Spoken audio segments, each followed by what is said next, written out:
What's up, everyone? Welcome back. Today we're talking about crankbaits, some old ones, some new generations, kind of talk about some of the favorites from Bomber, Norman, Excalibur, some cool baits. We'll talk about it right now. Thanks for watching. This channel is dedicated to everything about bass fishing, tackle, new and old. A lot of new trends, but I love bass fishing lures. So I'm always buying lures, always getting lures to review, always fishing. I mean, it's just part of my life. So we're gonna talk about crankbaits today. You know, everything has been dominated by the jig head minnow and forward facing, but I'm still a crankbait fisherman at heart. I love it. I've caught tons of big fish on crankbaits, biggest fish ever, done just tons of crankbait fishing in my life. And I kind of got this idea when I saw these new baits from Bomber. Now Bomber's a huge name in fishing. I got some here and they're the new generation. So this is the Model A, you know, of course you got the 5A, the 7A. These things are only like $4, the new generation at Tackle Warehouse. So they're extremely inexpensive compared to, you know, most modern crankbaits that are $7, $8, $9 to $20. So $3.99, they're very, very cheap. But I kind of started taking a look at these. I got some opened and I have some different generations, and it's kind of funny how fishermen always kind of want the old discontinued baits. You know, you think of like the Storm Wigglewort, or there's so many there in high demand. On eBay, they get big prices. I do a little bit of buying and selling on those sites, so I know the value of some of those old generations. You know, the old bandits are sought after. There's a lot of niche baits out there that are very popular and in demand. You know, the old bandits, you know, the Normans. There's a lot of, I don't know if it's a superstition or whatever it is, but a lot of anglers want the previous generation because they were, you know, they used to make them better than they make them now. I mean, that sort of thing. But anyways, kind of going off on a tangent. But I'm going to kind of walk through these different Bombers. You know, I'm a fisherman, but I'm not old enough to remember the good old days of the Bomber. I mean, the ones that I have, mainly, I guess, would be kind of like your second generation.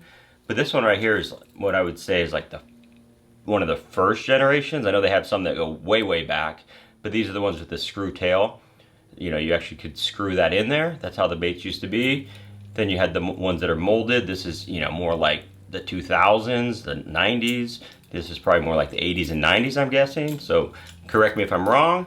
And then this is the new generation. So one thing I noticed with these is the original, or the screw tail, you can't hear anything. It doesn't have a rattle. The newer generations, much louder. And then this new one, even louder. So I know a lot of that has to do with the types of material they use, you know, whether it's a lead rattle or maybe it's just old. I'm not really sure, but they have changed some, so I could see why there's a demand for those older baits. But again, these new ones are $4, so they're definitely worth the shot. I haven't fished them yet, but I'm going to.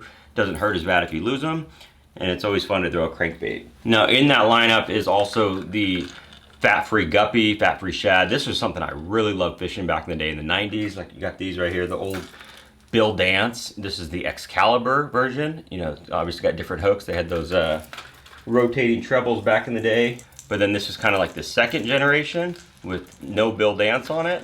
And then you got the new one, which is also $4. So Excalibur is part of the Pradco brand. So it's Bomber, Excalibur, Yum. I mean, all those Booyah, they're all part of the same group.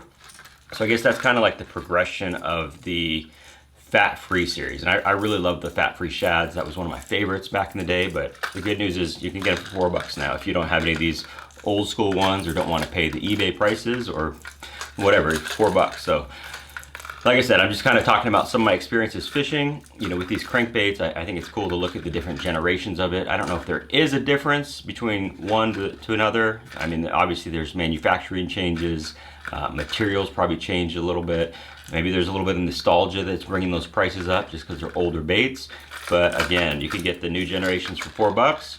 Still to be determined if they're as good as the old ones, but we'll find out. I'm definitely planning on fishing some of this new stuff from Bomber. Just got these in.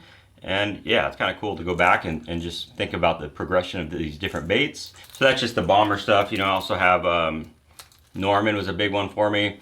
You can see I kind of customized this one. When I was a teenager there, kind of painted on it. This is the suspending deep little end. Of course, you had the DD22, caught a lot of fish on these baits.